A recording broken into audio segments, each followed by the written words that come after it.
কত বড় সাহস হলে আমার দেশে এসে আমার দেশে সেনাবাহিনী মারে। আমাদের প্রধানমন্ত্রী যে কথা উনি বলছেন, আমি একে সাধুবাদ জানাই।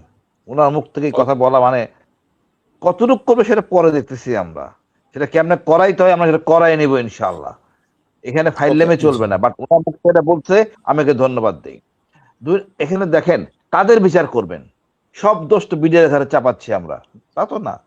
বিডিআর এর বাইরে কারা ছিল তাদেরকে বিচার করতে হবে। তারা কারা? স্পষ্ট কারণ করতে হবে।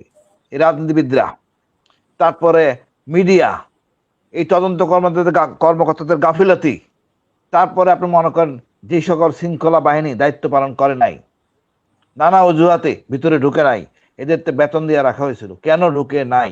এদের সবার বিচার করতে হবে। এই খাতগুলিকে আমরা ইনশাল্লাহ, মিডিয়ার যুগ আছে, আমরা কথা বলবো, পরিষ্কার করে দিব যে ওনাকে তখন বাধ্য হবেন করতে, প্রেসারে রাখতে হবে আমাদের।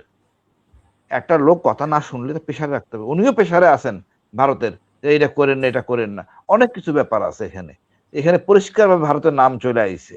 এখানে উনি কি করবেন? এখানে কি করণীয়? আন্তর্জাতিক আন্তর্জাতিক যে বিচার ব্যবস্থা আছে সেখানে আবেদন করতে পারেন, সৎসাহ থাকে।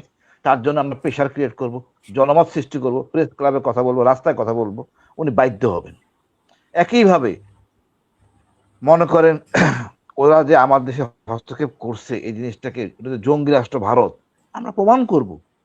কত বড় সাহস হলে আমার দেশে এসে আমার দেশে সেনাবাহিনী মারে, আমার দেশে একটা বাহিনীকে ধ্বংস করে।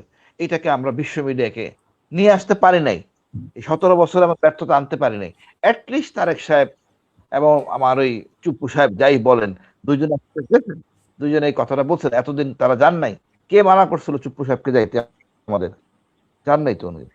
বললে উনি বলতেন আমি যাইতে চাই, বলেন তো নাই।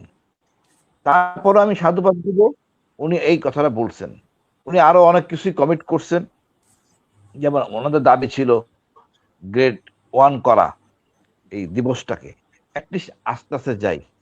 ভারতকে যেহেতু অনেক কথাই আছে আপত্তি, নির্বাচন নিয়েও অনেক আপত্তি থাকতেই পারে, বাট ওনার আচরণবিধিতে পরিষ্কার হবে। তবে আপনি যেই কথাটা বললেন, আমাদের সম্পদ নাই, ঠুনকো হাড়ি চড়াইছে মা, আমি এটা মানতে রাজি না। এই কারণে আমাদের সম্পদ প্রচুর আছে, আমাদের সুষম বন্টন নাই, সম্পদ চুরি যাতে না হয় এই জন্য প্রয়োজনীয় ব্যবস্থা নাই। দুইটা ইস্যু, একটা হলো আপনার গুপ্তচর বৃদ্ধি আইন, আর একটা হলো টাকা পাচার আইন। এই দুইটাকে কঠোর এবং দ্রুততর সময় বিচার, এটা করে দেশ ঠিক।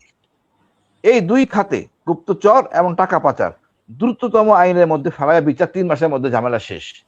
আমার বিশ্বাস তাকে সে না মনে পারে না চাইলেও জনমত সৃষ্টি করে এটা করা সম্ভব।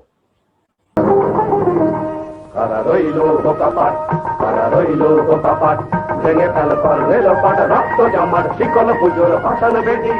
ওরে ও তরুণ নিশান, ওরে ও তরুণ নিশান, বাজে তোর গলায় বিশাল ধ্বংস নিশান, প্রাচীর প্রাচীর ভেদি।